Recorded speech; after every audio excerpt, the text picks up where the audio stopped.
है medicos, my self doctor Manpreet Singh. Everyday flash card series के अंदर आज का टॉपिक है अपना question is a 30-year-old female present with episodic headache. Very important word episodic headache. मतलब एपिसोडिक मतलब एक पर्टिकुलर टाइम पे हेडेक होता है, फिर नहीं होता है, फिर होता है, फिर नहीं होता है, एपिसोड चल रहा है जैसे कि स्वेटिंग एंड पैल्पिटेशन। यहाँ पे तीन चीजें, this is the tried, headache, sweating और पैल्पिटेशन। और हेडेक भी कैसा, एपिसोडिक, और ये सभी चीजें एपिसोडिक होती है, ठीक है। एपिसोडिक स्वेटिंग, एपिसोडिक पैल्पिटेशन और episodic headache. With anxiety BP is very high 180 to 110 milligram, sorry 110 to sorry BP is also very high 180 to 110 mmHg, ठीक है। 24 hours urinary metanephrine levels are very elevated which is a very classical history. So सबसे important point यहाँ पर कौन सा हो गया, 24 hour urinary metanephrine levels are elevated.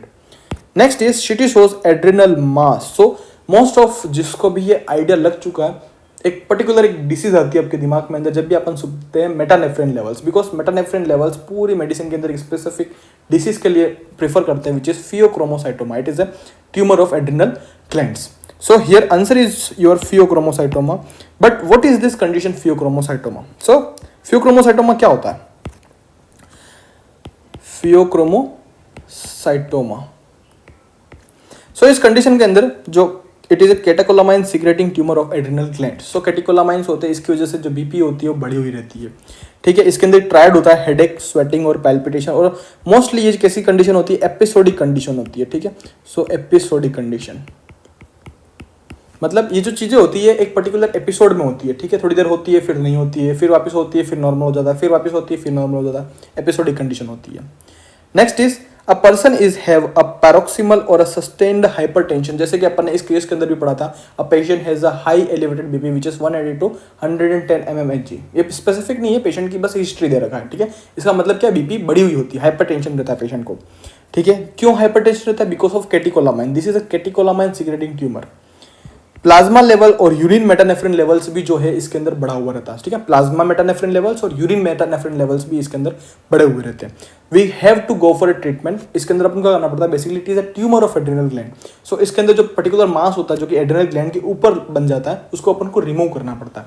But एक स्पेसिफिक रेजाइम है, we have give alpha blockade with beta blockers, ठीक है. पहले अपन को 7 दिन तक अल्फा ब्लॉकर्स देना पड़ता है, then we go for beta blockers, then we go for surgical excisions. Because जो कैटेकोलामाइंस होते हैं, अगर मान लो अपन ने सर्जरी की, ठीक है, तो ये जो कैटेकोलामाइंस है वो पेशेंट के अंदर बहुत इंस्टेंटली रिलीज हो सकते हैं. और ये कैटेकोलामाइंस पेशेंट की बीपी इतनी हाई कर सकते हैं कि पेशेंट जो है वो सर्जिकल टेबल के अंदर ही मर जाएगा बेसिकली, ठीक है. So we have to control this catecholamines with alpha blockers and beta blockers. So जब भी सर्जरी किसी पेशेंट की प्लान करते हैं for the patient of pheochromocytoma, we can give alpha blocker for the specific first week या फिर 7 days के लिए. Then we go for the alpha with beta blockers. उसके बाद में जब अपन श्योर कर लेंगे कि कैटेकोलामाइंस जो है बेसिकली नॉर्मल हो चुके हैं, then we go for the surgical. और इसमें एक स्पेसिफिक ड्रग होती है जो कि अल्फा ब्लॉकेट के लिए पूछते हैं ये. This is your phenoxybenzamine. Phenoxybenzamine is very important drug for your pheochromocytoma. Pheochromocytoma के अंदर बेसिकली एक 10% रूल चलता है. What is this 10% rule? जो 10% फियोक्रोमोसाइटोमा होता है ये एक्स्ट्रा एड्रिनल होता है. एक्स्ट्रा एड्रिनल मतलब अपनी ट्यूमर पढ़ा था, this is adrenal gland tumour. But कभी कभी कंडीशन के अंदर ये जो ट्यूमर होता है बेसिकली एक एड्रिनल ग्लैंड के अलावा पाया जाता है. कितने केसेस के अंदर पाया जाता है? 10% केसेस के अंदर. सो 10% it is an extra adrenal. 10% bilateral मतलब आपके पास 2 एड्रिनल ग्लैंड्स होती है, एक ग्लैंड ये रही, दूसरी ग्लैंड ये रही. कभी कभी मोस्टली ये केस कैसा होता है, यूनिलेटरल होता है. कितने % केसेस के अंदर? 90% केसेस के अंदर. लेकिन 10% केसेस के अंदर ये कैसा हो सकता है आपका, बायलेटरल मतलब दोनों ग्लैंड के अंदर एड्रिनल मास देखने को मिलता है, ठीक है. सो 10% इज बायलेटरल, ठीक है.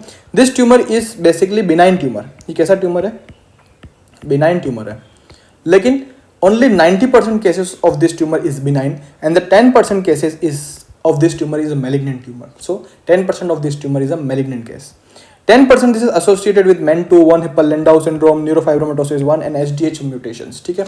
This is some history जो कि अपन आगे डिटेल में पढ़ेंगे पैथो के अंदर और अगला वगैरह वगैरह चैप्टर्स के अंदर basically. But we have to see that जो फियोक्रोमोसाइटोमा होता है उसका 10% जो चीज़ें होती है, 10% केसेस होते हैं वो MEN2 सिंड्रोम हो गया, 1 हिप्पल लिंडाउ सिंड्रोम हो गया, न्यूरोफाइब्रोमेटोसिस 1 हो गया, ठीक है, जो आपका SDH म्यूटेशन लेवल्स होते हैं बेसिकली, ठीक है, this is also type of an deficiencies और म्यूटेशन लेवल जिसकी वजह से डिसीजेस एक्स्ट्रा करिकुलर कर जाती है फियोक्रोमोसाइटोमा के साथ में बेसिकली, ठीक है। तो 10% केसेस के अंदर ये सब जितनी भी प्रॉब्लम्स है उसके साथ फियोक्रोमोसाइटोमा भी लिंक होता है and 10% this is occurs in children. वैसे तो ये एडल्ट का ट्यूमर है बट 10% ये बच्चों के अंदर भी देखने को मिलता है। So pheochromocytoma is a 10% tumour. Next is whenever we can go for a pheochromocytoma, ये 4 चीजें जो होती है वो आपके दिमाग में आ जानी चाहिए। सबसे पहले तो think of it a patient with a paroxysmal hypertension, जब भी पेशेंट होगा फियोक्रोमोसाइटोमा का you have to think that BP is elevated. Next is investigation, best is plasma और urine metanephrine levels. We go for alpha blockers, कौन सी alpha blocker अपन ने बात की थी, phenoxybenzamine. And rule of 10 we have to know for the examinations, ठीक है, एग्जामिनेशन के अपन को 10% रूल याद रखना चाहिए। 10% बायोलेटरल होता है, 10% मैलिग्नेंट होता है, 10% ये बच्चों के अंदर पाया जाता है, 10% ये अदर सिम्टम्स के साथ में पाया जाता है, जैसे कि वॉन निपल हो गया, ठीक है, न्यूरोफाइब्रोमाटोसिस 1 हो गया, MEN2 सिंड्रोम हो गया, SDH म्यूटेशन हो गया बेसिकली, ठीक है। So all this condition is very important for your pheochromocytoma. Thank you.